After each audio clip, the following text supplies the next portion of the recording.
সম্মানিত উপস্থিতি, গোটা পৃথিবী এখন একটি সংকটাপন্ন অবস্থা অতিক্রম করছে। আমরা যদি বর্তমান দুনিয়ার মুসলমানদের দিকে লক্ষ্য করি, তাহলে আমরা অবলোকন করব গোটা পৃথিবীর মুসলমানরা এখন সকল দিক থেকে কোণঠাসা হয়ে পড়েছে।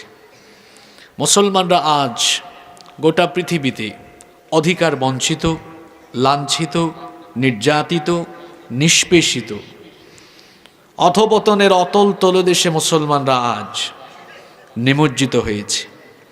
মুসলমানদের বর্তমান এই পরিস্থিতি পর্যবেক্ষণ করলে বোঝা যায়, কিতাবুল ফিতান, হাদিসের মধ্যে শেষ জামানার ফিতনা সংক্রান্ত যে কথাগুলো বলা হয়েছে, সেই ফিতনাগুলো আমাদের সমাজে আজ পরিদৃশ্যমান এবং বলা চলে আমরা কিয়ামতের নিকটবর্তী সময়ে অবস্থান করছি।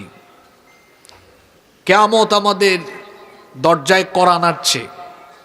কিয়ামতের আলামতগুলো দুই ভাগে বিভক্ত, আলামাতুস সগরা ওয়া আলামাতুল কুবরা। কিছু আলামত ছোট ছোট, সেগুলো শতাধিকের উপরে, যেগুলোর অনেক আলামত প্রকাশিত হয়ে বারংবার প্রকাশিত হচ্ছে। আর কিয়ামতের বড় আলামত হচ্ছে 10টি। বুখারীর হাদিসে নবীজি বলেছেন, এগুলো হচ্ছে সুতার মালার দানার মতো। সুতার মালা ছিঁড়ে গেলে যেমন দানাগুলো বা পুঁতিগুলো একটার পর একটা পড়ে যায়, কিয়ামতের বড় বড় 10টি ঘটনা ধারাবাহিকভাবে ঘটবে।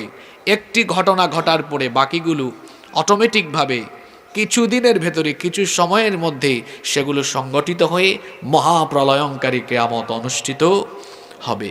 এমন একটি সময় আমরা অবস্থান করছি। আজ আমাদের পরিবার, আমাদের সমাজ, আমাদের শিক্ষাঙ্গন, আমাদের আইনাঙ্গন, আমাদের সমাজ, আমাদের রাষ্ট্র, সব দিক থেকে মুসলমানরা যেন আজ কোণঠাসা হয়ে পড়ে।